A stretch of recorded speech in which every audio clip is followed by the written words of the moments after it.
সুন্দরবনের গ্রামে ছাগল চাষের স্বনির্ভরতার দিশা। ঝর্ণা চামেলির গল্প অনুপ্রেরণার। সুন্দরবনের প্রত্যন্ত গ্রাম। এখানে নেই বড় কলকারখানা, নেই কোনো দপ্তর বা আদালত।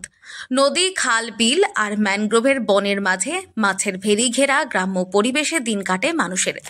সেই এলাকাতেই সন্দেশখালী, হিঙ্গলগঞ্জের মতো অঞ্চলের গৃহবধূরা এবার স্বনির্ভরতার দিশা খুঁজে নিয়েছেন ছাগল চাষের মাধ্যমে। প্রাচীনকাল থেকেই পশুপালন মানুষের জীবিকার অংশ। বর্তমান সময়ে দাঁড়িয়েও পশুপালনের মাধ্যমে স্বাবলম্বী হওয়া সম্ভব, তা প্রমাণ করেছেন উত্তর 24 পরগনার সন্দেশখালী ও হিঙ্গলগঞ্জের ঝর্ণা মণ্ডল, চামেলি গায়েনরা। উন্নত প্রজাতির ব্ল্যাক বেঙ্গল ছাগল পালন করে তারা ঘরে বসেই আয় করছেন। 3 বছর হচ্ছে। শখ করেই করেছিলাম সেটা।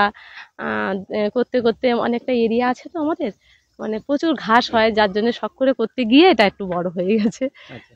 ছাড়তে পারছি না আর কি, মানে শখের মধ্যে দিয়েও ইনকামটাও হচ্ছে, কিছু লাগে সব সময় করি, এটাই আর কি। নিজেরাই করি, এই পরিষ্কার পরিচ্ছন্ন গুলো লোক রেখেই করাই, আর আমরা ওদের খেতে দেওয়া বলুন, একটু ঘাস কেটে। প্রথমে 2-4টি ছাগল দিয়ে শুরু করেছিলেন। কয়েক বছর ঘুরতেই এখন তাদের কাছে 40 থেকে 50টি করে ছাগল রয়েছে। বিক্রি করে ভালো মুনাফা পাচ্ছেন তারা।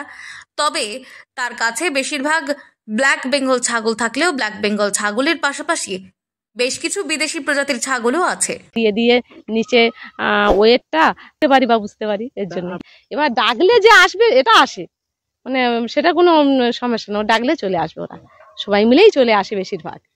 এই তানি আছে, মুনি আছে, আচ্ছা এই কালি আছে।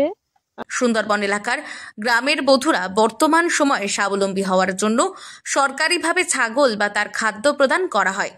কিন্তু চামেলি গায়েনদের দাবি, যদি কোনো রকমভাবে সরকারি সহযোগিতা পান তাহলে তিনি আরও বড় পরিসরে ছাগল চাষ করতে পারবেন। তবে সুন্দরবনের মতো প্রত্যন্ত গ্রাম্য এলাকায় এভাবে ছাগল চাষে স্বনির্ভরতা এলাকার অনেক মানুষই তাকে কুর্নিশ জানিয়েছেন।